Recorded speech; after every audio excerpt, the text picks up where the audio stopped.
Welcome back to Educator.com's English Grammar course. This lesson is about adjectives. Let's get started.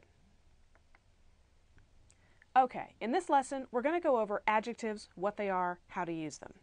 We're going to start with what is an adjective, find out exactly what they do, how they work.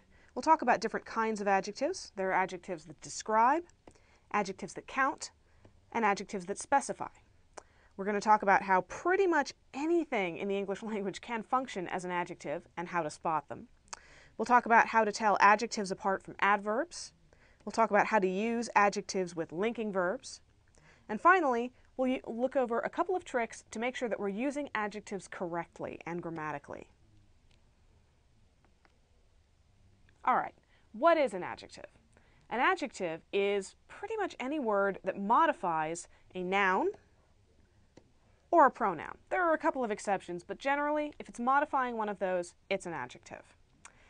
In English, adjectives usually come directly before the noun or pronoun that they're modifying, or they follow a linking verb, which you may remember from our lesson on verbs.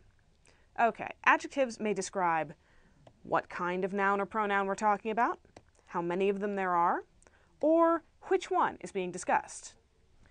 Adjectives are important because they add detail, specificity, and color to writing in English. They make writing come alive. Without adjectives, English would be very boring.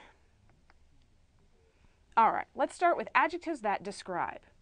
An adjective that describes may describe any characteristic of the noun or pronoun that it's talking about. It may talk about shape or color, size, texture, sound, temperature, mood, where it comes from, anything.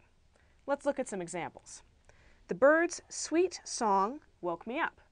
In this case, sweet is the adjective, and it's describing song, which is a noun. It's describing the sound of the song. It had a very sweet sound. You can tell it's an adjective because it comes directly before a noun, song, and because it describes an aspect of it. All right. Marcus drives a big red truck. Both big and red describe truck. And you notice that we can stack adjectives up in English. Sometimes they're separated by a comma, not always, but you can stack up several adjectives in front of a noun and they will all modify whatever noun comes right after them. All right, I touched the cool surface, describing the temperature of the surface, of the smooth marble statue. Smooth and marble both describe statue. Smooth describes the texture, and marble describes its composition, what it's made of. All right, then we have the angry cat. Well, that describes an emotional state of being. Shrieked as its irritated owner. I think anybody who had an angry cat would be irritated, especially if it were shrieking. Sprayed it with cold water, and that describes the temperature of the water. So as you see, adjectives that describe are actually pretty easy to pick out.